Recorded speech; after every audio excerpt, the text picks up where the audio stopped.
We are the anchors of Queer News Tonight, and this evening we discuss the queer headlines. The 9/11 Victim Compensation Fund faced backlash for excluding same-sex partners. The fight of the queer community ultimately led to the Michael Judge Act, granting benefits to first responders from the community.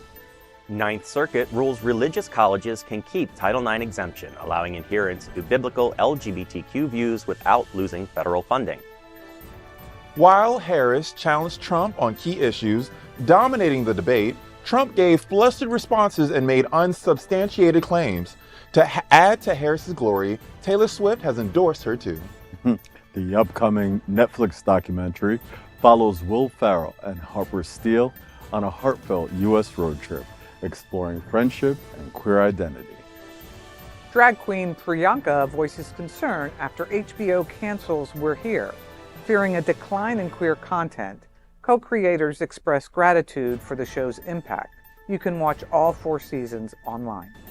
Good evening, everyone, and welcome back to Queer News Tonight. This is the world's first and only LGBTQ+ daily evening television news, broadcasting live and available on demand on your favorite streaming channels. We're proud to announce that YouTube has recognized Queer News Tonight, certified by analytics company vidIQ, that we now have more than 9.5 million views because of you.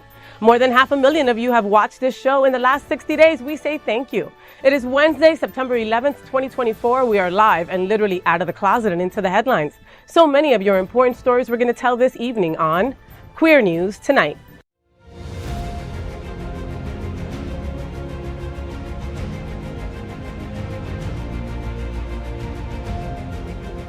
This is the world's first live daily LGBTQ evening news show.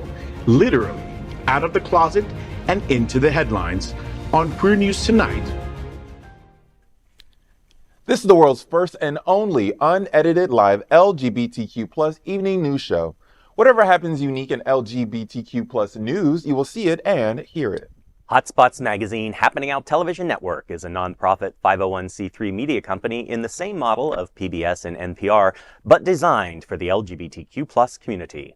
Our mission is to support the 11 pillars of our LGBTQ+ community. We want to inform and educate the key issues of lesbian, trans, Latino, Black, healthcare, seniors, students, faith, social justice, business, and queer culture. Help us support our community. We are part of one of the largest LGBTQ+ nonprofit media companies in America, HOTspots Magazine and Happening Out Television Network. In 2024, our magazine is celebrating 40 years of the LGBTQ+ experience, and our television news, talk, and entertainment shows support our mission to educate the LGBTQ+ and the broader community. That's right, Cindy Brown. And let's meet tonight's anchors at Queer News Tonight. Let's welcome the one, the only. She's Bonnie Builder. She's the premier South Florida bodybuilding drag queen and the forever reigning Mixed Mary's Wilton Manors. A recent graduate of FIU, Bonnie Builder is a trainer and comes to life with a microphone and a spotlight. Welcome back, Bonnie. What you got going on, boo? Girl, so much. So much. And let me tell you, when I feel like it, which isn't now. Next, no, I'm kidding. So, I am Bonnie Builder. I am your anchor for this evening. I am also hosting drag trivia on Wednesdays at the Gathering in South Beach. You can also catch me this Friday at the Manor. I'll be performing at the Manor. We have a huge fundraising event going on. So if you want more information on that, please go to Bonnie Builder on Instagram. I'll show you everything. Bonnie, so it's your first time on the Manor stage. Congratulations. Circle. I used to drink there. I used to dance there. I used to get in the fights there. I used to do other things in there. The fact that I finally get invited to perform on that stage is like a full circle moment for like my drag career. I'm so congratulations, excited. Exciting. You deserve it. This means you all are going. Oh my God. It is mandatory. I will come. I will come for you. You usually do. But will you come to this event? Oh, well, we'll talk about that. Okay. I'm so proud of you, and I just think it's such a beautiful thing. And I love everybody over at the Manor, you know, Gary Santis, and of course Scott Holland and all of them. You know, they don't put crap on the stage. You know what I mean? Like they bring girls. Carmen Carrera's performing, Adora's performing, a bunch of other incredible Natasha D. Witches. Persephone, Von Persephone. Lips. So I mean, a whole slew of girls. And you're a I'm wonderful one of them. addition. And you're one of them. All right. So get on over to the Manor this Friday. All right. Okay. Next up, let's welcome anchor Dr. Tai Houser. He got a new haircut. Look at him. Doesn't he look great? He didn't get a new haircut. Okay. I just thought it was a new haircut. I just think he looks great. All right. He's a professor of English and Humanities at Broward College and teaches in the College of Business at Florida Atlantic University. He has served as a visiting professor at colleges in Bolivia, Brazil, China, India, and Spain, and provides an international viewpoint. Welcome back, Tai. Hey, it's good to be here. You know, I went to the doctor today, and he ordered, I'm old, he ordered a bone density test. See that? But he also renewed my my Doxy Pep. So apparently I need a doctor's opinion to find out that I'm an old whore. Ah, you already knew that. I Good knew at that. you, right? We could have taken a poll around the table. You would have found that out much sooner. Right, way sooner. Next up, let's welcome anchor Paul Thomas. He is currently a member of the LGBTQ plus advisory committee to the city of Miami Beach, on the board of directors for the Point Foundation, and on the endorsement committee for SAVE. Good evening, Paul. Welcome back, boo. I feel like I haven't seen you in a week, maybe. Good evening. It's great to be here. It's nice to see everyone. It has been a while since I've seen everyone at this table. But the one thing that I want to say today that's really important to me is that it's my mother's birthday. Oh, And happy so birthday. I want to Paul's say mom. happy birthday, Mom. So happy that you're celebrating, 9/11 being the Right. day. For like That's 5 tough. years, she wouldn't celebrate her birthday because she felt so bad for course. all the people, having a hard time that day. But she's back to celebrating and having a good time. I was talking to her earlier. She sounds good. Oh, I I'm love happy that. for her. So happy birthday. I love that. I love Wonderful. that. So, Mama Thomas, this is a message from me to you, all right? Thank you for having sex all those years ago and bringing us this incredible human who is Paul Thomas. You don't understand how many people Paul mentors, helps, supports, just offers a lending ear. He is an incredible soul, and I know it's not his doing, it's yours. That's true. So thank you, and happy birthday. May you have many, many, many, many, many more, Mama Thomas. Yeah. Yes. Thank you. All right. Next up, let's welcome my sister, Cindy Brown's in the house. Cindy was an early organizer of the Miami AIDS Walk and the White Party Fur Care Resource. She is the programs director for Lambda Living Program at Jewish Community Services, and she also served as the founding executive director of Miami Beach Pride. So Cindy, Miami Shores Pride, my neighbor right next door, right? I love Miami Shores Pride. So their Miami Shores Pride Big Gay Brunch is coming up October 6th, right there at the Miami Shores Country Club. That is beautiful. Tell me what's happening.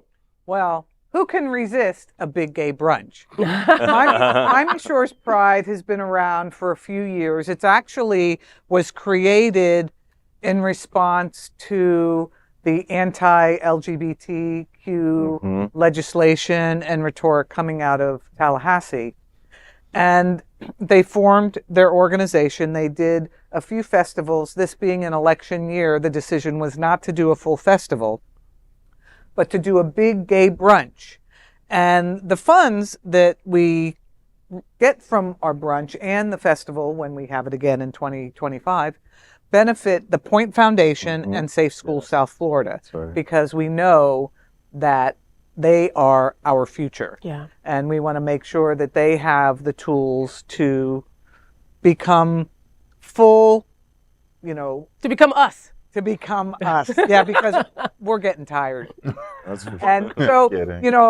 get your tickets now, because right now they're $125. After the 20th of this month, they go up to $150. And then at the door, they're $200. So shorespride.com, get your tickets, support Safe Schools South Florida and the Point Foundation, and Yes, join us please for do the that. big gay brunch Yeah, Yeah. excited. on October 6th. And that's shoresprice.org, correct? Probably. Yes. I'm Shorespride.org. sorry. Yes. Perfect. If org doesn't work, try com. And of course, this is tonight's lead anchor. FayWhat? I can't hit that high note. Now She that's is the- a legendary events host, television and radio personality, and the host of the FayWhat Show on Mondays at HOTspots Happening Out. Faye, the 13th annual Julian's Reverse Quinceanera Yeah. will be held on September 28th at the venue, Fort Lauderdale. you are hosting the event. So tell me what's happening. Yes, so Julian's 13th annual Reverse Quinceañera is September 30th, and I couldn't be more excited to be your host for a third year. So Myrna will honor Florida's grand damas of our drag community at the Manor Ballroom, Wilton Manors. Time to honor Nikki Adams, Electra, Tiffany Arriagas, Kitty Meow, Kathy Craig, your female impersonator from out South Florida, Queen Mother Melissa St. John. I love that lady. Out South Florida's Queen of Queens, Erica Norell, and the Total Package, TP Lords. Honoring royalty, baby, on the 28th. If any of these queens have ever inspired you, you should be there, all right? Special performances by the one, the only, Kimberly Gomez. I love Miss Kimberly. Join us and support Julian's Fountain of Youth. Get your tickets at jfoy.org/reversequinceañera.html. I can't wait. Get your tickets today. The event does sell out every year. So we are the reporters for Queer News Tonight, and this evening we begin with the queer headlines. The LGBTQ plus community in South Florida and across America is diverse. Our community across the world is vast. And here are the bullet points of the queer news for Wednesday, September 11th, 2024. First this evening, let's queer up the world view. Queer News Tonight will broadcast show from Munich's Gay Oktoberfest, September 17th to 26th. Queer News Tonight, the leading LGBTQ plus television news, is set to continue its groundbreaking coverage with a 2-week broadcast from Europe, starting next week on September 17th. The highlight of the broadcast will be Munich's Gay Oktoberfest. This will be a live coverage from the festival fairgrounds and some of the world's largest and most iconic beer halls, also known as Rosa Wiesen. The famous festival will begin with Gay Sunday at the Oktoberfest Fairgrounds. Gay Sunday! This special broadcast will also include Bavaria's fairy tale-like Neuschwanstein castle, the inspiration for Cinderella's castle at Disney World, by the way, Austria's famous Sound of Music mountain, the Italian Alps in Bolzano, and broadcasts from Liechtenstein and Switzerland. Tune in for 2 weeks of exciting and inclusive coverage. Can't wait. Next, let's queer up social justice. The hidden LGBTQ plus struggle of 9/11 as partners fought for benefits. In the aftermath of September 11 attacks, while the world grappled with the immediate chaos, a less visible battle emerged: the fight for victim compensation and the inclusion of same-sex partners. Shortly after the tragedy, the U.S. government established the September 11th Victim Compensation Fund, VCF, to offer financial relief to those impacted by the attacks. However, this initiative quickly revealed deeper societal fault lines.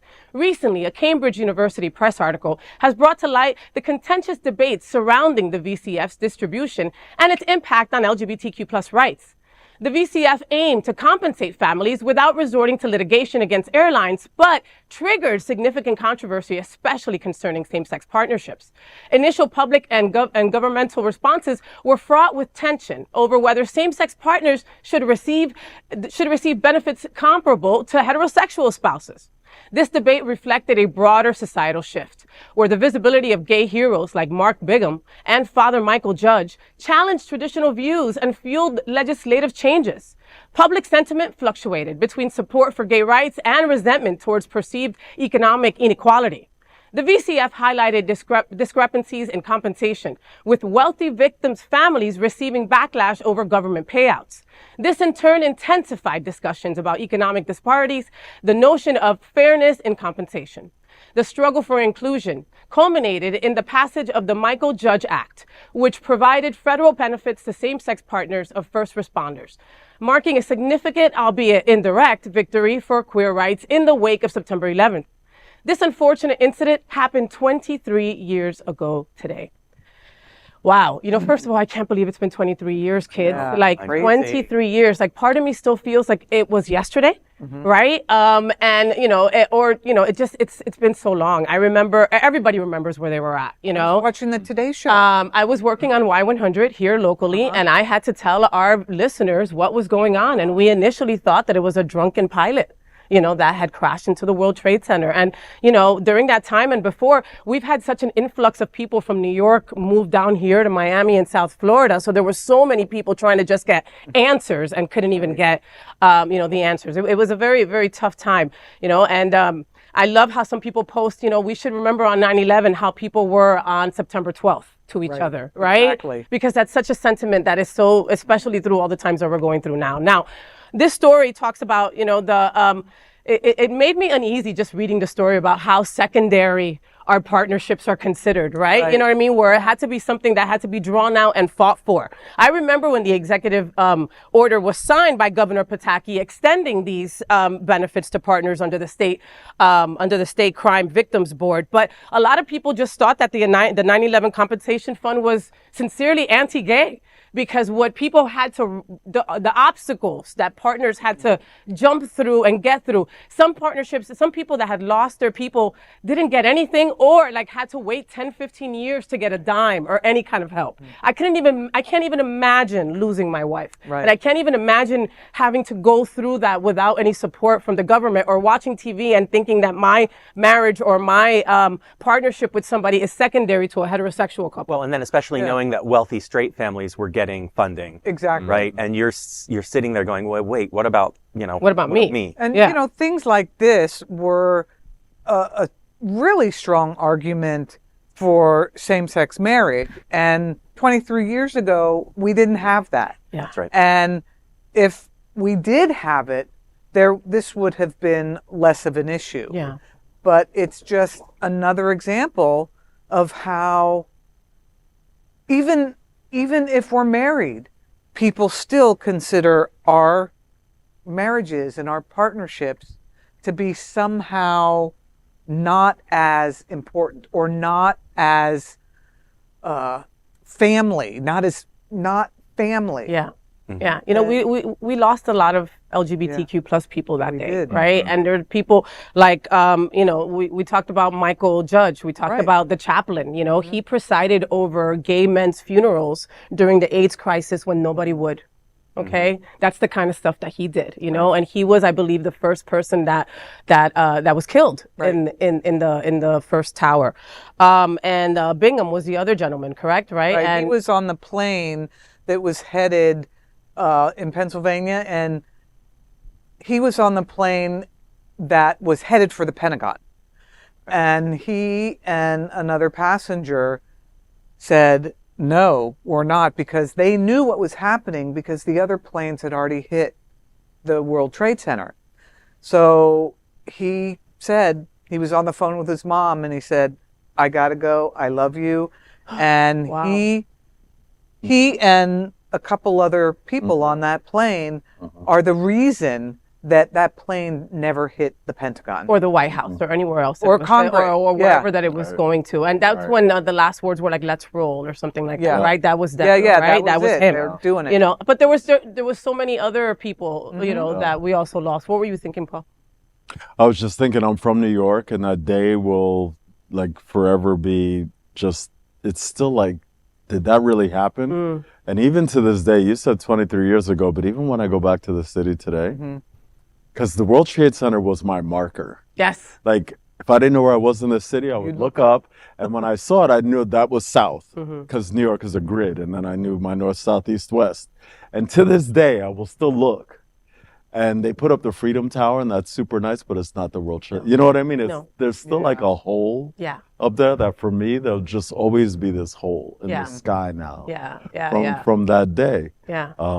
How people have recovered and moved forward has been inspirational. But we're talking about a story today that we're still fighting for these benefits to this day. Yes, people have died, people have been born. So many things have happened in those 23 years, and some of these families are still fighting for it. Well, something happens in your life, and you go, "Hey, I need help," and they go, "Oh, you don't count." Sorry, you don't. No, everybody else gets the help, but you don't. But you don't count. Like your relationship, your love, your amount of love, that doesn't matter. It doesn't matter. And that's so unacceptable. It's 2024. Yeah. It's crazy how like during that time, I hear a lot of rhetoric about like, oh, during that time we weren't black, white, whatever. We were all just Americans, and yet people were still being discriminated against during that time. Exactly. Oh, of course. So who is that rhetoric actually for? The white people. Boom.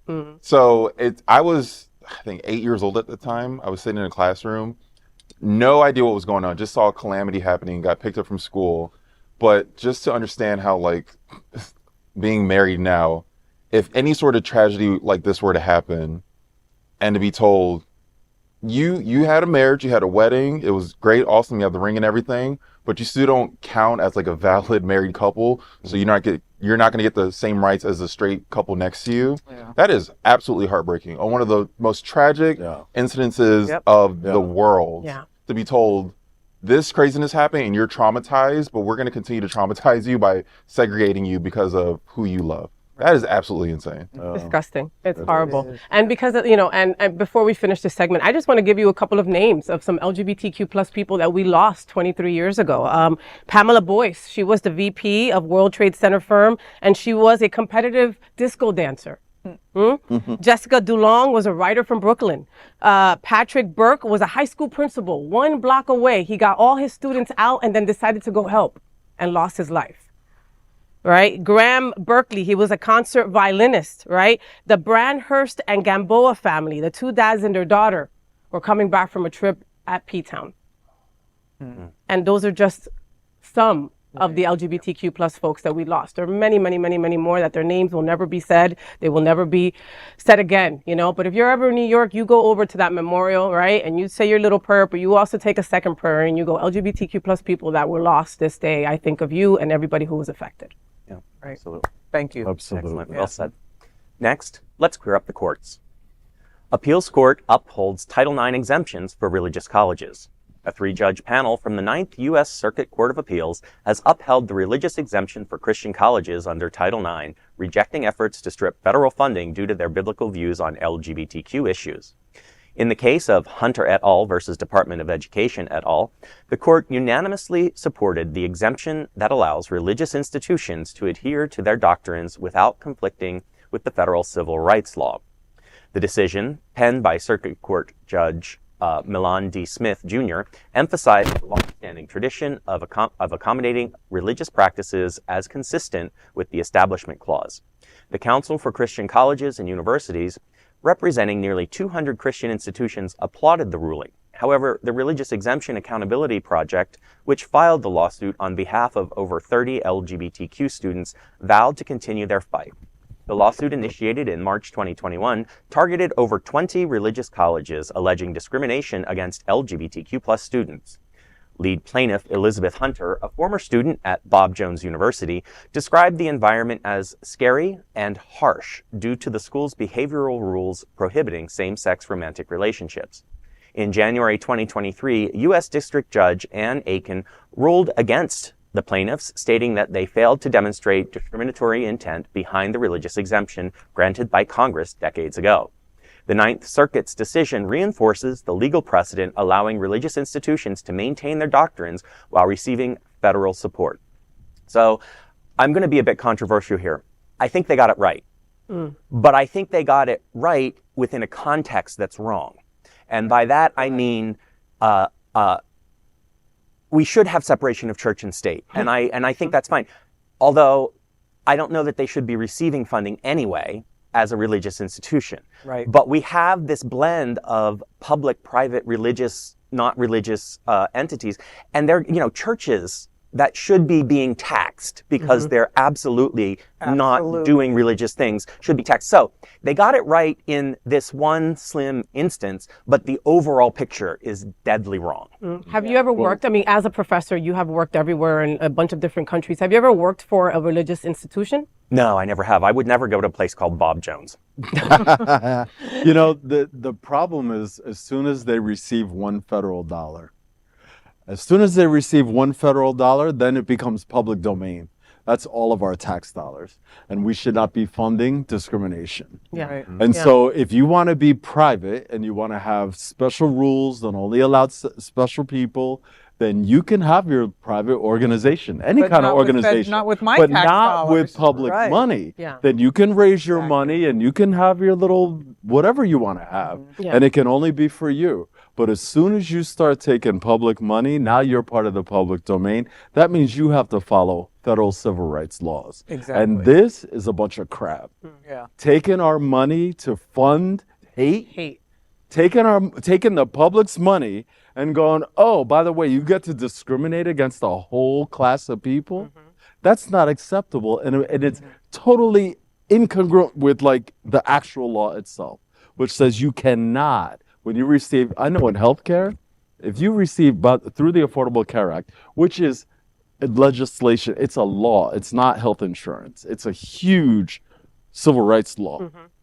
If you receive $1 federal dollar, you have to follow federal law, which means when somebody comes into a healthcare environment, you have to treat them a certain way by federal law. No matter what. No matter what. Exactly. It doesn't matter what your religion is. It doesn't matter what you like. They walk in the emergency room, you ask them their pronouns, you treat them. You don't have to understand anything. You don't have to like anything. But if that institution, now, if a staff member makes a comment about somebody, homophobic comments, right?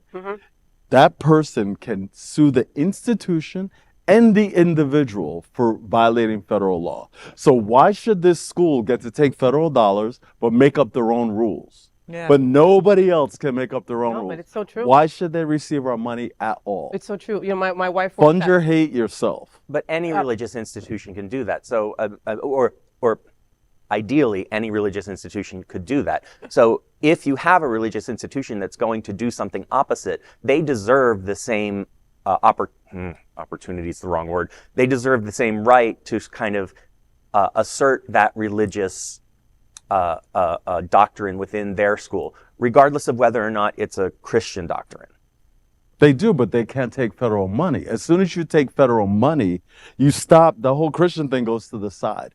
Just like you said, we have separation of church and state. So if you want to be a church and you have private funds and you raise your money, you can do what you want. As soon as you cross the line into the public domain, you start taking federal dollars, you're no longer separating church and state. Now you're part of the state. Yeah. We're funding you. You have to follow federal law, period, like every other organization in the country. That's an interesting perspective. But it's a true. I mean, think about it. Hospitals need to take care of whoever it is. If it's a public hospital, you know, my wife has had to administer care to a murderer. Yeah, right. That's and right. She hasn't wanted That's to, right. but has to because that's right. Yeah. And you treat them the same, and you ask them their pronoun because you're accepting federal dollars and you're part of America, right? And so you have to follow federal statute. The ACA is a huge civil rights law. You have to follow. These churches shouldn't get carve-outs to fund hate. If you want to hate people, fund it yourself. But okay, but you have I'm not saying you can't hate people. Well, I'm just saying fund it actually, I think that there are a lot of religious institutions that receive tax breaks, you know, and they that shouldn't. don't pay That taxes. shouldn't. That shouldn't. And this is an example of that. Yeah. See, and I'm going to push back a little bit because I think everyone has, so the Hippocratic Oath kind of means that everyone has a right to care at some level, right? There is no right to higher education. It doesn't exist. You have a right to secondary education. Yeah, but what does that have to do with that? Well, because when you take federal dollars, you have to follow federal law, period. You don't get to take federal dollars and be exempt from federal law. We have decided, right? We have decided that there are exemptions for religious institutions. That's been decided. No, who decided that? The whatever act.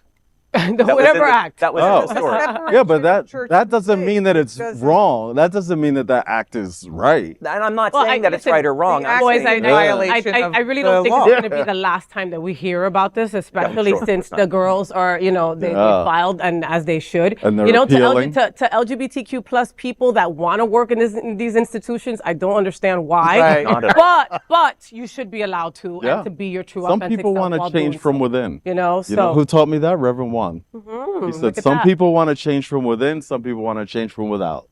And he taught me something, and I've always remembered that. So if you want to be there and try to change from within, go for it. But in the meantime, stop taking federal dollars. Stop taking federal. And stop taking again, my tax just to dollars. reiterate my point is there's a much bigger problem at play here. I think this is right in this context, in this way, but it's wrong in a greater context of what's going on with the whole church and state. For real. Yeah. For real. Yeah. Again, let's start talking about reproductive rights. You want to? You know? We'll do that on church and state are all over each other. Come on. I've already decided what your reproductive rights should be. Okay. Yeah. Bonnie, what's Okay. next? Get me out of here. Yeah, let's go into something chill like politics. Extra politics. What we learned from the first debate between Kamala and Donald.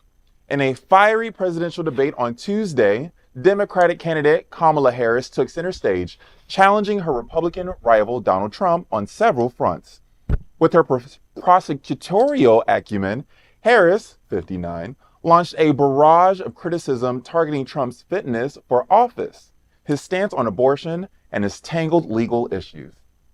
From the outset, Harris dominated the debate, provoking Trump, 78, into a series of flustered responses. Notably, she taunted Trump about his campaign rallies, claiming people often leave them early, quote, out of exhaustion and boredom. Trump retorted with exaggerated claims about the size of his rallies and veered into false accusations about immigrants eating pets in Springfield, Ohio. Harris countered this claim and provoked Trump into making other controversial statements that could become viral. As the debate unfolded, it became clear that Trump struggled to stay focused, often descending into unsubstantiated allegations about voter fraud and immigrant crime. 14 or 15 different policies. Like, she was big on defund the police. In Minnesota, she went out, wait a minute, I'm talking now, if you don't mind, please. Does that sound familiar? She went out in Minnesota and wanted to let criminals that killed people, that burned down Minneapolis, she went out and raised money to get them out of jail. She did things that nobody would ever think of. Now she wants to do transgender operations on illegal aliens that are in prison. This is a radical left liberal that would do this. Despite their clash over various issues, including immigration, foreign policy, and healthcare, the debate lacked detailed policy proposals. Betting markets, however, shifted in Harris's favor as Trump's performance failed to reassure investors. If that was not enough, Trump entered the spin room post-debate, asserting it was his best performance, despite many undecided voters remaining skeptical of his candidacy. Trump's response to Harris's call for a second debate was mixed, hinting he might decline if he feels he won the first round. After the debate, pop music superstar Taylor Swift endorsed Kamala on her Instagram, including a link to register to vote and a sign-off that says, "A childless cat lady." Now, I saw viral clips of this going off before it was even over. This was one of the most entertaining debates we've seen in a while, especially compared to the last one, which is one of the most stressful ones we've seen in a while. We got Trump spiraling, basically, which I didn't think he was capable of doing. That's a lie. I didn't think he was so capable of doing with a woman present. Like, Kamala walked into the room, darted towards him, shook his hand, took up that space, walked to her podium, and knew everything she had going on. And I applaud her for that. And as the #1 Kamala Harris drag queen impersonator, I have to give kudos to her because she did a fantastic job from start to finish.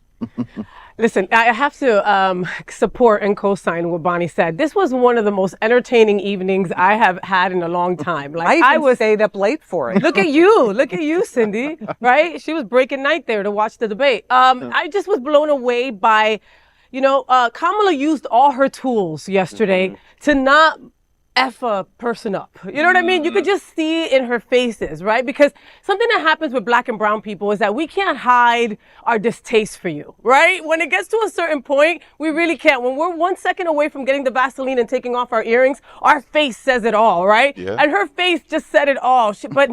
But the last thing that you can be is an angry woman. Especially, you can't be an angry brown or Black woman in front of men because they automatically take that as a sign of weakness, right? So I was there like, Kamala girl, you gotta get this. You've got to do this. He's going to try to rattle you, but you've got this. And she totally brought it home for us, I thought, when she said, you're not running against Joe Biden, you're running against me. I was like, mic drop. Thank you. We done. We can all go home now.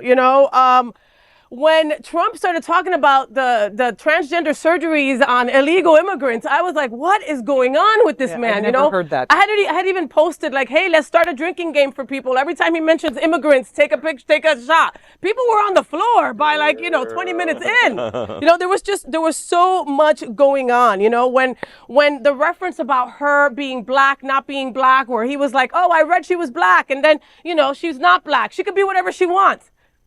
wow, she is Jamaican, okay? Like, she is Jamaican Indian. She is brown, okay? That's it. There was just so many parts there. And let me not get started on the eating of the animals. My favorite part about the ass kicking that happened last night was that today the Trumpers were less on social media, if you notice. Some of them, had their little things, but they weren't usually out like on the prowl like they usually are. Like they are licking their wounds kind of deal. They are planning a rally on the water, a boat rally in Fort Lauderdale. I think it's this weekend. On the Titanic? Yeah. There's a show coming out called The Apprentice, and it's about Donald Trump and how he was trained by Roy Cohen. Like a documentary. Yeah. Okay. Well, it's a show. It's like a movie. Oh, okay, like docuseries. Yeah. Yeah. Because he's still him, right?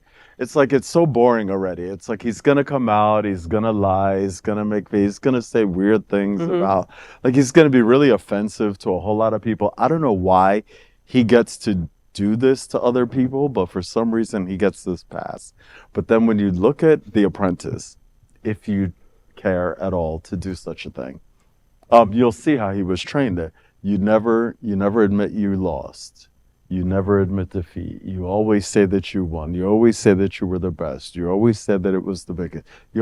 These are things that he's been trained to say from like the 80s by Roy Cohen, right? And the thing is, the worst part about that is that it's old and it's tired, and we know it's like this training thing from the 80s, but it's 2024.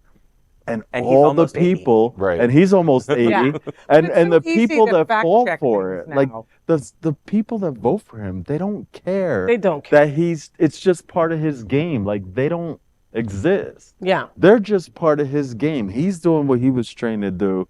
They don't really exist at all, and they don't care. And it's really sad at this point. It's like, you guys, I don't know, I don't even know how to talk to them. I used to think, we need to educate. We need to take time, and we need to provide facts. And then it's like, but there's everybody is educatable. Now it's like, I don't even. like that. Educatable. I like that. Did you make up that word? If you did, it's I a don't good know, one. Professor. I'm going to say you made it up. I actually spoke to a person who was still voting for Trump recently, and they said they understand he's a jackass. Their words, not mine. I would use it, but their words, not mine. But they just can't see themselves voting for Kamala. And I'm like, because she's a woman? It has to be something like that. They didn't delve into it, but like there are people who like truly cannot stand this man, but will give him their vote because they just cannot vote for Kamala. And but they can't give you a good reason. They cannot. No, but they can't give you. But I'm telling you, it's a cognitive dissonance. You can't talk to these people. You literally, and let me just say, there still is a difference between a Republican and a Trumper. Okay, I will say that, right? Because I have Republican friends that have said, look, I'm just staying home. Look at Liz Cheney. I'm just going to stay home. For voting day, I'm just going to stay home. But I mean, it's just crazy how people. It doesn't matter. I will tell somebody. He just said people are eating pets in Springfield. But look it up, Faye. Google it, and then you Google it, and it'll say false. Say false news, right? And I'll send it back to them. Oh, whatever, Faye. And that's the answer is oh, whatever, Faye. Exactly. And yesterday, the American people and around the world, because people around the world were watching this. Of course they were. At the edge of their seats Around to the see. Around the world. I mean, he invited the Taliban to Camp David, okay? Exactly. And he starts talking about Abdul. Who's Abdul? I was like looking myself. I was trying to do some fact checking myself. I'm like, who's Abdul? He just mentioned the name. One of his good friends. One of his good friends in the Taliban. If there are Republicans involved with that camp at all, they need to send out a huge apology to the Haitian community. Absolutely. Because what he has been saying about Haitian immigrants is beyond disgusting. You're right. The fact that it's not true is like the fact that you are saying this about a and he whole knows it's not country true. full of For God's people, sake. right? Yeah. And his reference was he saw it on TV. And you want to be a president? Like, you couldn't be a manager at a fucking King. Disrespecting people like that. You I can't. don't understand. Do we like how the moderators did their job? No. Off and on. I like David Muir. I like him. I followed him for a lot of years. But not I that liked he his wouldn't cut fact him checking, off. but it was very difficult for wouldn't him to cut him cut him off, and that I had a little opposition with. But he had no problem at all cutting off Kamala. Okay. And it was, they came out and made a rule. The Harris campaign said, we want the mics on. They said, no, we're going to keep the mics off when other people are talking, and we're going to cut the mic. And they stood by the rule, and then they didn't follow their own rule. And every time he would say, let's go to the next question, Trump would go, but I want to talk about this. And he'd go, okay. And he would call him president. He'd go, okay, President Trump. Okay. And I kept going, wait a minute. But he's not that. president Once anymore. you're a president, Why you're do you always a president. No, Sorry. no, Yes. you're a former president. But you'll always be and called you're an president. ex-president. Sucks, but no, yes. you're a former, or you're a previous, you're an but you ex. still They'll have always that call you title. president. They still They call do No. Clinton. They call him everybody. President They Clinton. call They him don't call him president. ex-president. Trust me, I don't want to call that man President president. Obama. It's just how They It just seemed like he was giving him way too much latitude. Also, them letting him talk really gave Trump the shovel to dig his own grave. Yeah. When Trump starts talking, don't you get a little dumbfounded and you forget to press the IQ button? points just I just started like drooling. falling out of your Yeah. But Right. that was all. Well, That was yeah. all brilliantly staged by Harris, right? Because I didn't watch it. I listened to it. So these kinds of things I prefer to hear rather than to watch because I find the visual to be distracting. But listening to it, you could hear her entire rhetorical arc, which is she came in positive, stating policy, stating things, blah, blah, blah, and then she started to work on him. She started to work to trigger him, right? She started to use loser, and she started to use lost, and she started to say small size, and Yeah, blah, blah, blah. small Okay, and then fraud just the more she pounded on that, the more triggered he got. And then she sort of, as soon as he cracked, she let up. She let him do his own funeral, and she went back to talking about, well, here's what we're going to do moving forward. Yeah. Yeah. The good news brilliant. is the backer, the Koch brothers, said their money's going anywhere but with Trump. Oh, I love that. And his Truth Social stock dropped 16% by the end of the debate, Ooh. which means that his funders were like, he's not going to win the presidential election. And they're already pulling their money out, and they're looking for other things to do. And that happened immediately at the end of the debate. So that's a good sign, because there's still a lot of people out there, I don't understand why, going, we want to hear more from her. Yeah. How much more do you need to hear from her when you see everything that he says? Yeah. He said enough things to make No, you it's not want to ridiculous. represent Again, it. just say you don't want to vote for a woman. Just say that's the reason. Because, I mean, come on. And then at the end of the debate and at the end of the night, Tay Tay says, I am with the catless ladies, and I am endorsing Kamala. Great timing, Tay Tay. Great timing. So Because smart. this had to be a response to smart. her hugging that Brittany woman at the football game who endorsed Trump or liked the post favoring him. So I think once that got released to the public, she was like, oh no, I gotta. And then she found the perfect time after the debate to be like, it is because of the debates that I have decided with long thinking and consideration that I will be endorsing Kamala Harris. Not because of a viral couple of hug. times I've heard Taylor speak. She's very smart. She is. And I think she waited for the debate. I think she waited to find out, can Kamala do this? Can she do this? Can you imagine the pressure that was on her last night? Of course. Like, it was unbelievable, right? And Taylor waited, I believe. How I read it is she waited for the debate, and she went, she can do this. She can do And guess what? Because they just had to stop one of her concerts. Yeah. Because of like a hate Had crime. Like, threats. yeah, like Right. her coming out publicly and endorsing a candidate is a huge thing for everybody that works for her and herself. Yeah. And she waited to the and said, it's worth it now. Like, I saw what I needed to see. I think she's too smart to I think play she's a smart and game. very I think calculated. she knew what she was doing with. Yeah, I think it was like a big picture. Yeah. He probably has more money than Trump now, too, actually. Oh, big Oh, for girl. sure. She, For She has real money. He has. sure. She could he buy has that several money. He has today. banked money. She has cash. Seriously. So, folks, if you didn't see the debate, go watch it on YouTube and just enjoy all the memes, because the memes, they just write themselves. The material just wrote themselves.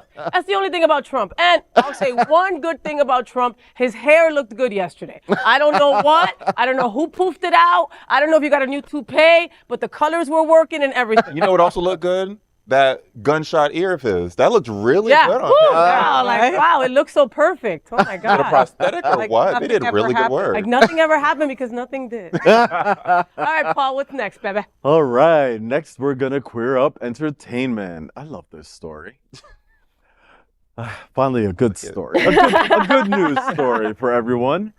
New Netflix documentary follows Will Ferrell and his trans friend on a road trip. Netflix's latest documentary teaser has viewers reaching for tissues.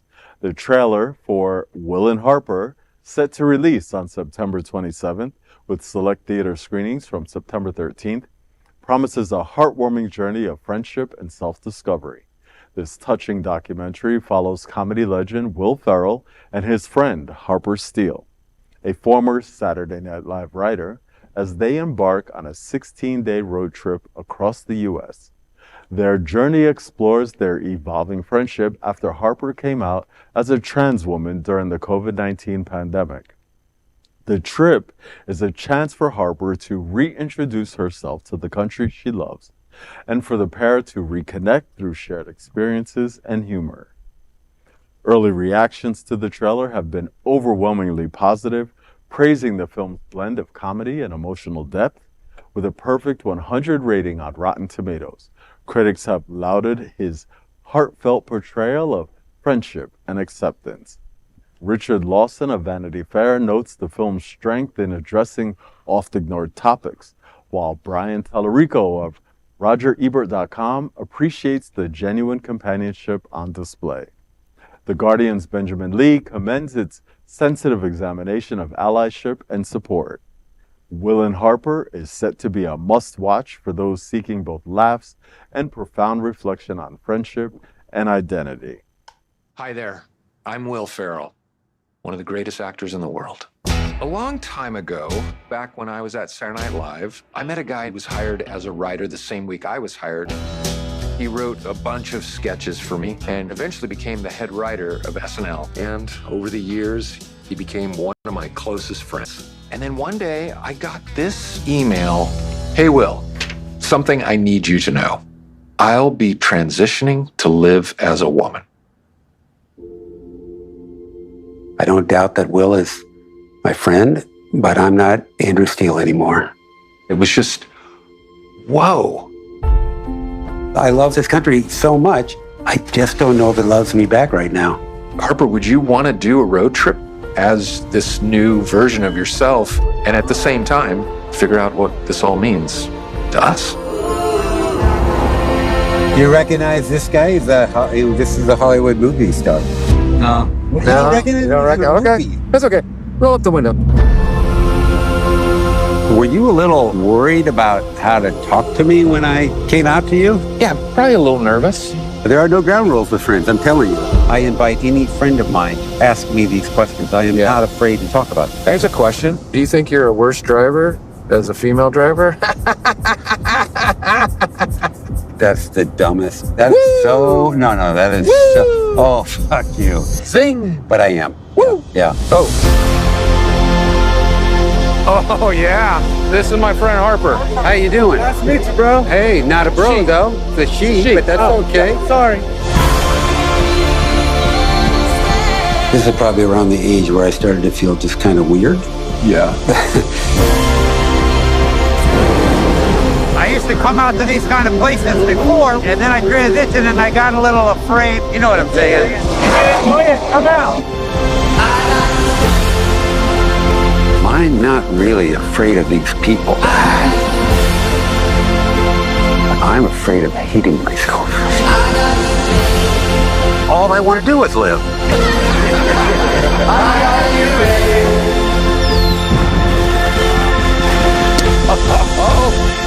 Oh, Dunkin' Donuts. No. We've not done one fun thing. Name one fun thing we've done. Wow, how heartwarming. That was... I got a little teary. Yeah, I did too, just to watch the trailer. You know, I was thinking with all of the vitriol and all of the hate and all the anti-trans legislation and all the society, at least here in Florida where we live, you don't really get a lot of opportunities to have the conversations that we really need to have. Mm-hmm. And I'm watching that trailer going, wow, this is going to give people a chance to have conversations. This is going to give people a chance to look within themselves and start to figure out like, okay, maybe I've been doing this wrong. Maybe I've been looking at this wrong. And you said it'll probably be on Netflix pretty soon. You know, when people get a chance to be in the safety of their home and look at subjects that they're not sure about, it gives them an opportunity. I see this could be absolutely like a huge, Thank you Game for the changer. Yeah, what courage for Harper to go. Yeah. Put this on film.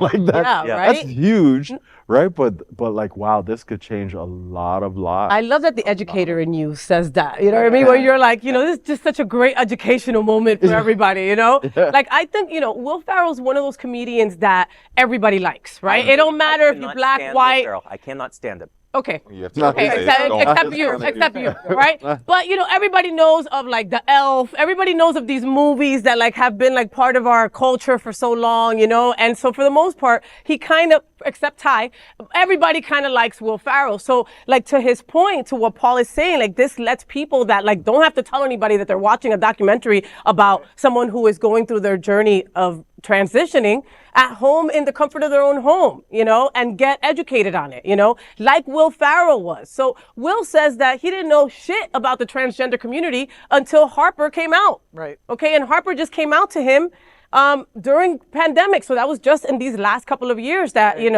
that Harper said, hey, I'm going to transition into a woman. And I want you to know that. And I think that's probably why the pronouns are iffy during the trailer and stuff like that, because it just happened, but it's already working. It's already worked in Will Ferrell's life, right? He told Variety today, he said, I used to dress up as a woman on SNL for laughs. And that is something that I would definitely not do now.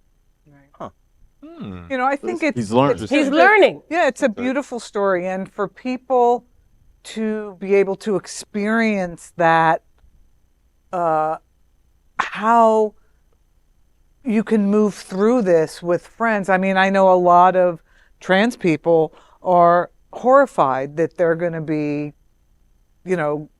stranded by all of their friends and family. And this is just a very poignant look at how you can be supportive of people in your life, and it will probably teach a few other folks how to be more compassionate with others. And I think that's the biggest thing, because we're going to be able to see how this friendship, this long-term friendship, over 30 years.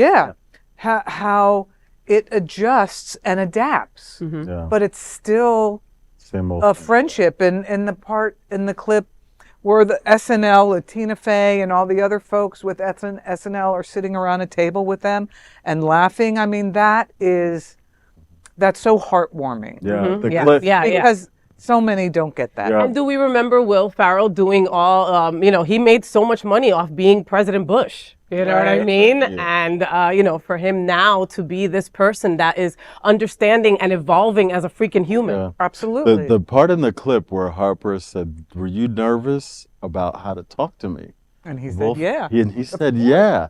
That's so powerful, because I think people are Everybody afraid would to be. even ask the question, right? Some people are just afraid that they're going to mess up, and so they just don't want to talk about it.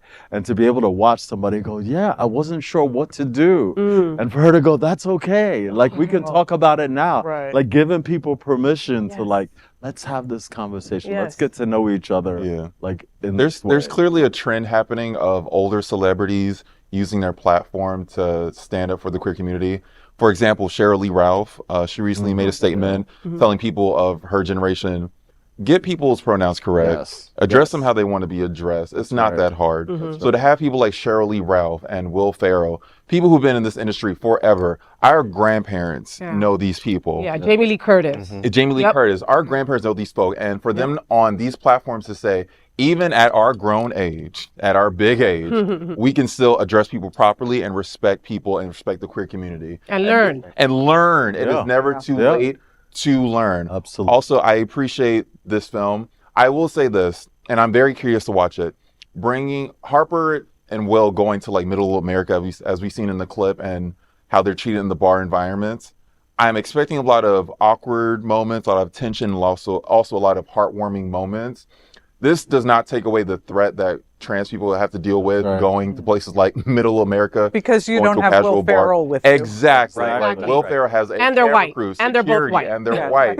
So like, we're going to see some tension in this docuseries, I'm assuming. But also that doesn't take away from the very real actual threat trans people go through every single day. Every day. single day. Exactly. Every day. Yeah. Right. Okay. Coming to Netflix soon. Yep. Now let's queer up entertainment. We're Here, canceled by HBO after 4 seasons. Priyanka, co-host of the latest season of the queer reality series We're Here, has expressed deep concern following the show's cancellation.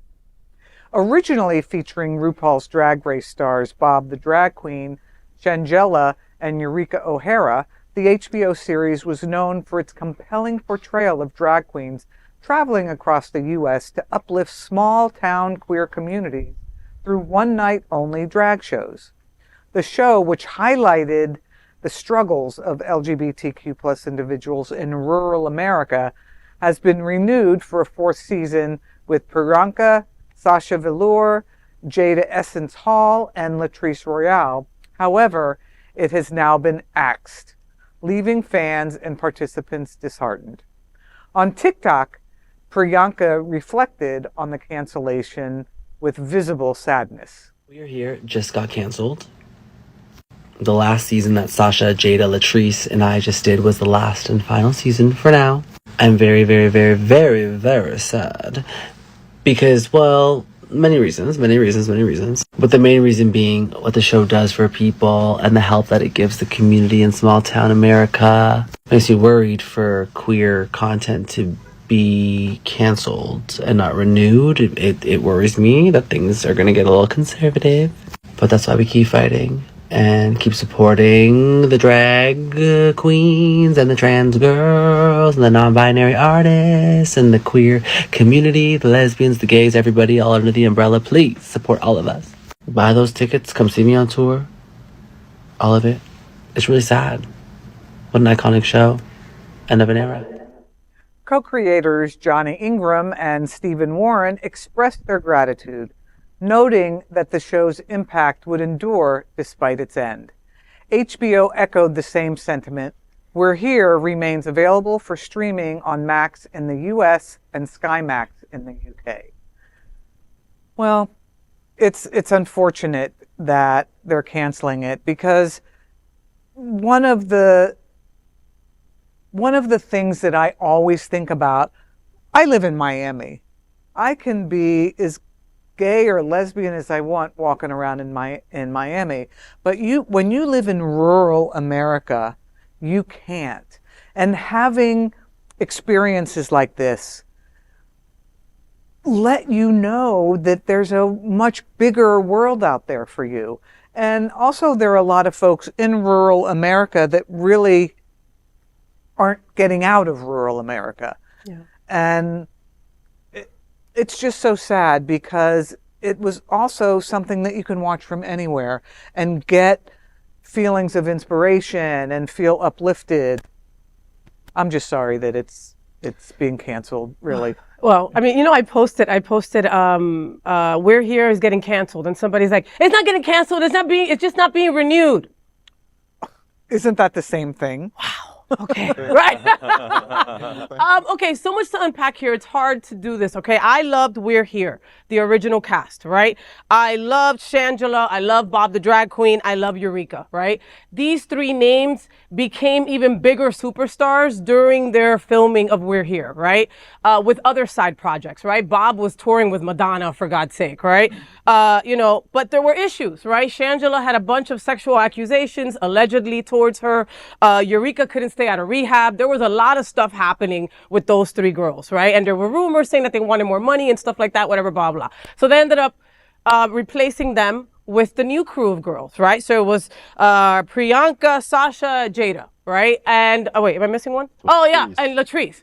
And Latrice was my favorite. So Latrice was who I wanted to watch, right? She's our hometown girl. She's from down here. I freaking love her. And she was who I wanted to see. So I was like, okay, We're Here, new cast. I love RuPaul. I'm on board, right? I am one of those drag queen lovers. I'm going to watch it, right?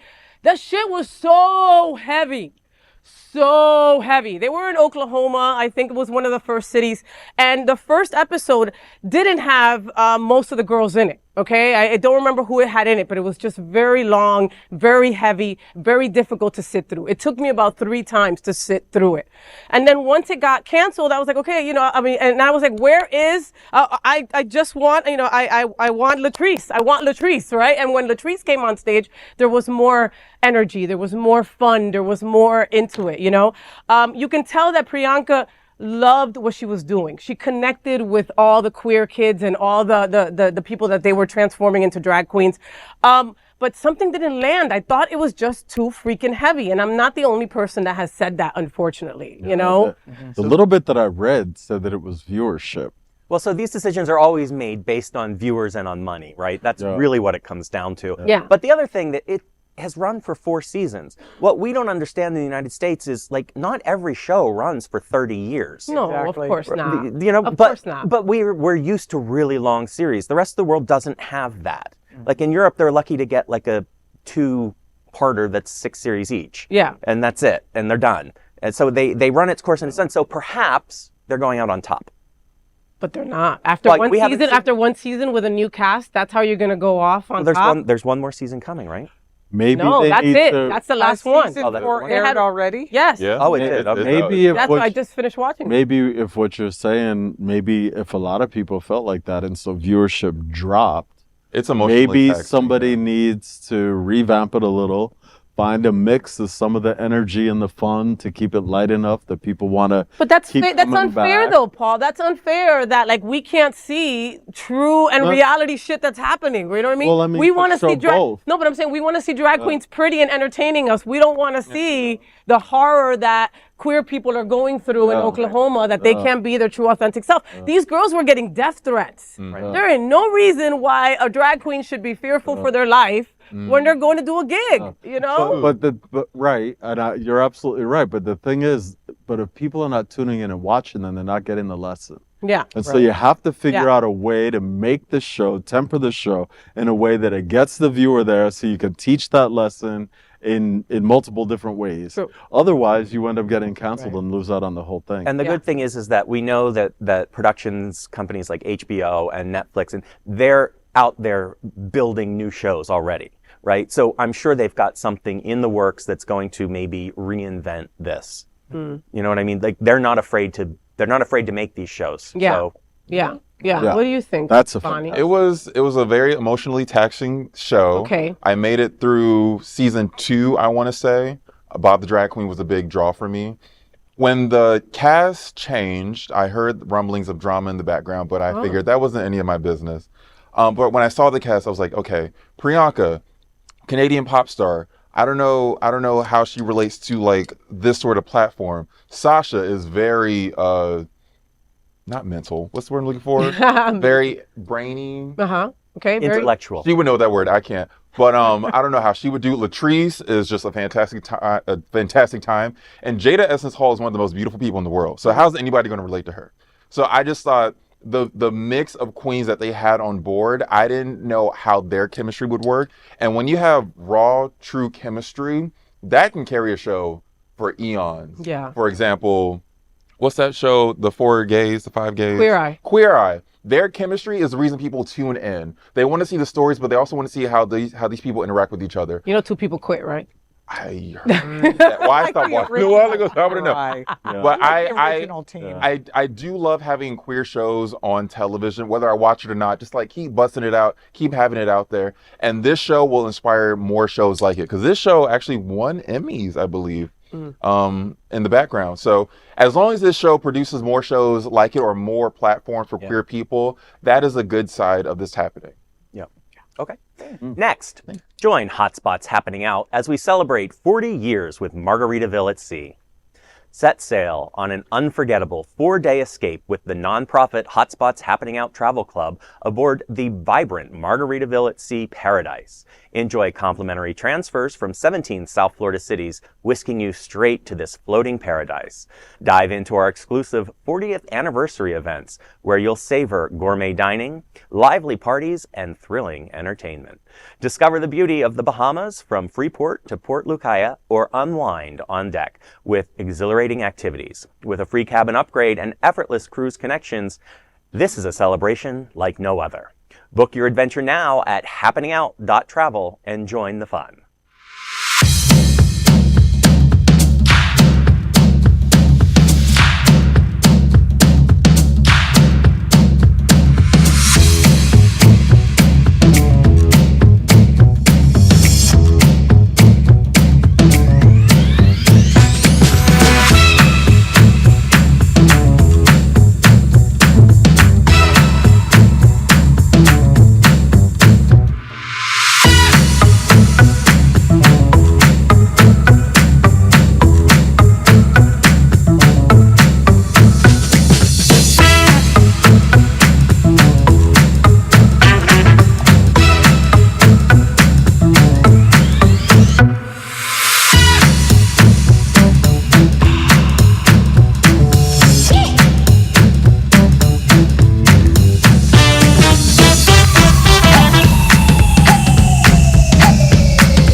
As a nonprofit LGBTQ plus media organization, we would like to thank our viewers, you, for supporting our mission to tell the stories of the queer community. We'd also like to thank the generous support of Jets Pizza. Jets is the LGBTQ plus community's most popular pizza in South Florida. And yes, we do eat the pizza. Take a look around these streets. Do you really think we woke up one day and said, yeah, the world needs more pizza? Nah, just a better one. Better, like the world's best pizza, Jet's Detroit-style pizza. Hand-pressed and baked to the thickest, crispiest crunch. You're welcome. Now visit jetspizza.com and save. Click on Hot Deals for special offers in your area. Jets, better because it has to be. Next, we are proud of our special partnership with Sunshine Cathedral, the world's largest queer church here in Fort Lauderdale. Supporting that partnership, we are broadcasting from our permanent set here at Sunshine Cathedral at the Happening Out television studios. We broadcast Sunshine Cathedral's Sunday International Service at 10:30 a.m.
We finished tonight's Queer News headlines with a segment we call LGBTQ plus 1 Minute News. LGBTQ plus 1 Minute News, let's queer up entertainment. Queer singer Chappell Roan to be cover of October Rolling Stone. Singer and songwriter Chappell Roan will grace the cover for Rolling Stone for the first time in October. On Tuesday, Roan has seen a meteoric rise this past year, selling out concerts and captivating audiences and festivals like Lollapalooza in Chicago.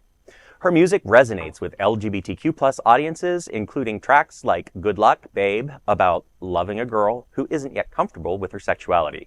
She told Rolling Stone, quote, "Right now, it is more important than ever to use your vote, and I will do whatever it takes to protect people's civil rights, especially the LGBTQ plus community. My ethics and values will always align with that, and that hasn't changed with a different nominee. I feel lucky to be alive during an incredibly historical time period when a woman of color is a presidential nominee." Well, go get 'em, Chappell. Right. Chappell Roan is everywhere, and I love that she's using her platform for good. I'm going to have to look her up and listen to some of her music. Yeah. It's a lot of good. You'll like it. It's not like the Indigo Girls. I like the Indigo Girls. Okay, I don't. You're going to love the Pink Pony Club. All right. LGBTQ plus 1 minute news. Let's queer up sports. J.K. Rowling attacks transgender Paralympian. Anti-trans author J.K. Rowling has now clashed with Valentina Petrillo, a visually impaired transgender Paralympian. Petrillo, who competed in the T12 200 meter and 400 meter races at the Paris 2024 Paralympics, was the first openly transgender Paralympian. She faced significant backlash, including from Rowling, who labeled her an, quote, out and proud cheat on Twitter. Petrillo ran a personal best in the 400 meter T12, but did not qualify for the Paralympic final. Petrillo expressed her shock at the negativity, revealing, quote, it was a surprise because I'm not used to this. I don't know how to handle it. She criticized Rowling for focusing on her use of the female toilet, stating that Rowling, quote, is only concerned about the fact that I use the female toilet, but she, quote, doesn't know anything about me. And this is why there is a higher rate of regret from people who are transitioning to people who have Harry Potter tattoos. There are a lot more people with Harry Potter tattoos that regret that than people that transition. And this is why, because of that goddamn foolishness. Girl, shut your fucking mouth. I'm just wondering, are there female toilets? Are there male and female toilets? I think it's just they're all I think it's just a toilet. J.K. Rowling is a female toilet. Yeah, exactly. That's what it is. These folks are athletes just trying to bring honor back to their country after working so hard to get to the Paralympics, okay? So, J.K. Rowling, shut up. Go write something. Don't talk, all right? And Petrillo, you go, girl. Yes. Yes. LGBTQ plus 1 minute news. Let's queer up trans rights. Appeals Court upholds ban on anti-trans Arizona sports law. The 9th U.S. Circuit Court of Appeals upheld a lower court's decision blocking Arizona's law barring transgender girls from public school sports teams. Signed by former Governor Doug Ducey in 2022, the law faced legal challenges from parents of 2 trans girls in April 2023. U.S. District Judge Jennifer Zips blocked the ban in July, citing equal protection concerns. Arizona Superintendent Tom Horn appealed, but a 3-judge panel unanimously upheld Zips' ruling. NCLR attorney Rachel Berg praised the decision, noting it affirms equal rights for transgender students. Little victories for us, okay? Little victories, but big ones for those ladies that were brave enough and strong enough to tell their story and make this happen, all right? So, girls, I'm thinking about you. And everyone else can zip it. That's right. Exactly. Okay, LGBTQ 1 minute news. Let's queer up South Florida and Florida. Stonewall Museum gets refund from Florida after LGBTQ travel page removed. In Fort Lauderdale, a queer history museum has successfully received a refund from Florida's official tourism website. The Stonewall National Museum, Archives and Library, known as the largest LGBTQ collection in the world, had paid to be featured on a page for queer visitors on visitflorida.com. However, the page was unexpectedly deleted last month. A spokesperson for the museum confirmed to ABC affiliate WPLG that a refund is issued. The website, visitflorida.com, is a key online tourism resource funded through a public-private partnership with state businesses. This move has sparked wider conversations around inclusivity in tourism, especially for LGBTQ plus travelers in Republican-led states like Florida. And so this came up, I'm on that advisory committee for the city of Miami Beach. Mm-hmm. Right. We were furious when we found out that LGBTQ was taken off of our committee, contacted our commissioners. We wrote a letter. How did you find out? Letter to the commission. I heard you found out like everybody else. Yeah, on social media. And I couldn't understand why people weren't responding. John Tantrella up here wrote a whole post, but down in Miami, it was silent. And I was furious. So I wrote one of the commissioners and I said, we need to say something. Like, this is not acceptable. I didn't expect, but I'm happy that the commission today We wrote a letter yesterday from our advisory committee. Today at the commission meeting, it passed unanimously. That was by a all quick commissioners. turnaround. That Yeah, usually well, takes we a long worked on time. it for a while, but it all, like our committee meeting was yesterday. Today was the commission meeting. And so for the LGBTQ tourism, the LGBTQIA committee supports Commissioner Alex Fernandez's resolution on the September 11th City Commission agenda to urge Visit Florida to reinstate the LGBTQ travel section on the state travel website. But they're not going to. And so, well, my thing is for the city of Miami Beach to step out and take this stance and say, hey, state of Florida, you need to get it together. That is huge. huge. I thought they would take our letter. I thought they would sign our letter. I thought it would be like a city of Miami Beach thing. They actually spoke directly to Tallahassee. And so that made me like really happy because this is going to taking a stand. It's going to be ongoing now. This And conversation it's extremely short-sighted. The same thing with cutting all cultural arts funding. In the state of Florida, we are extremely lucky not to pay state income tax. Why? Because of the money that the state makes through tourism dollars. This is a slap in the face to that. And I don't want to start paying state property taxes or income taxes. No. So, I mean, they need to do something. Yeah. At our committee meeting yesterday, David Whitaker, the president of the GMCVB, came into our meeting to explain to us kind of what this looked like, what was going on with the state, what that website is. It's under a department for the state government. He says that they don't get a lot of traffic. People look in other places. And so we're still able to get the tourists that we want to come here. We're still able to support the businesses that are here that need the tourists. Because of Visit Miami, because of how do you say that? GMCVB. Because of GMCVB in Miami, and because of Visit Lauderdale up here in Broward. Exactly, doing that work. But he said that there's also this silver lining in that now that this has become headlines, he said they're having to have this conversation with a lot of out-of-state partners. Going, what's going on with Florida? What do you mean they took that off? What are we supposed to say to our employees about going to Florida? How are we supposed to tell them that they're going to be safe? We were all going to go on a huge company trip, but now you just took them off the website. So hopefully the pressure will... That gets the conversation going, Paul, Yeah. instead of staying silent, right? Exactly. Staying silent wins no victory. So thank you, City of Miami Beach, again, for supporting the community, for being and thank you for getting mad, Paul. Thank you for getting mad. No, because it's the truth, right? That's how change happens. That's how we get it in the front of these people that need to know that we're not just going to roll over and say, okay, well. You know what I mean? Because that's what many people did after that. I'd have to say, like, when I saw that, I was like, shucks, that sucks. But, like, you know, you didn't.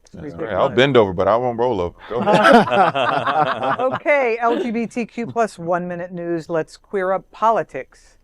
Kamala Harris, North Carolina rally to feature the brothers Osborne. The brothers Osborne are set to make a major political appearance this Thursday at a Kamala Harris campaign rally in Greensboro, North Carolina. The country music brothers, one of whom is gay, are known for supporting LGBTQ plus rights and gun control reform. They will perform at the event as part of Harris's New Way Forward tour. The rally is expected to draw a large crowd in this pivotal swing state for the upcoming presidential election. Democratic presidential nominee Kamala Harris will address the audience, while her running mate Tim Walz will be campaigning in Michigan. Well, I've never heard of the brothers Osborne, but as country music performers, they have a large audience, and I'm happy to see that they're supporting LGBTQ rights and gun reform. Yes. You know, when you think of country music, you think very, very masculine. You think very, very white. You guns think very, very guns and Bud Light and very anti-LGBTQ. Not Bud Light anymore. But there, you know, and it's probably very true for a big percentage. But there are those that still support our community. Maren Morris loves LGBT and she's part of our community. Jason Isbell, the Dixie Chicks are huge supporters. I'm sorry, they're not the Dixie Chicks anymore. They're just the Chicks because they were evolved enough to change their freaking name. Right. You know, and you know, so Taylor Taylor Swift used to be country, you know, so there are people that, you know, in country music that still support us. And I love that the brothers Osborne are jumping on that, you know, and on Kamala Harris's rally. How dope is that, you know? Yeah, I mean, it's kind of huge because that, you know, they like to cancel people. And they said LGBTQ rights and gun reform, which are really two hot button issues for the country music crowd. And they kind of stood out there. So way to go, brothers Osborne. I feel like shooting my shotgun in the air. Put your shotgun away. Right. Yeah. Alrighty then. Well, that is today's news for the LGBTQ plus community on the world's first and only daily LGBTQ plus evening news show. If our community is important to you, share this news with your friends and family. Join the conversation on your favorite streaming platform. Queer News Tonight is the only live LGBTQ plus digital television show in the world that is out of the closet and into the headlines. We need your support. If our community is to grow, we must tell our stories and bring them to the attention of the broader world. This is the only place in the world that tells these types of LGBTQ plus stories in motion and sound. That is the passion of Happening Out Magazine, HOTspots Magazine, Happening Out Television Network, and Queer News Tonight. I'm your anchor, FayWhat, and on behalf of these LGBTQ plus reporters, the incredible anchors of Queer News Tonight, including Bonnie Builder, look at that face, Dr. Tai Houser, look, eating the pizza. He couldn't even wait. We went over a little bit, and he's like, nope, I gotta eat. My sugar's going down. It's real. Right? Paul Thomas saving the day without a cape. He don't need no cape. Right? And the beautiful Miss Cindy Brown. We will see you daily at 8 p.m. We remind you that the presidential election is just 54 days away. Stand up for equality, rights, and representation. Make sure you're registered and ready to cast your vote.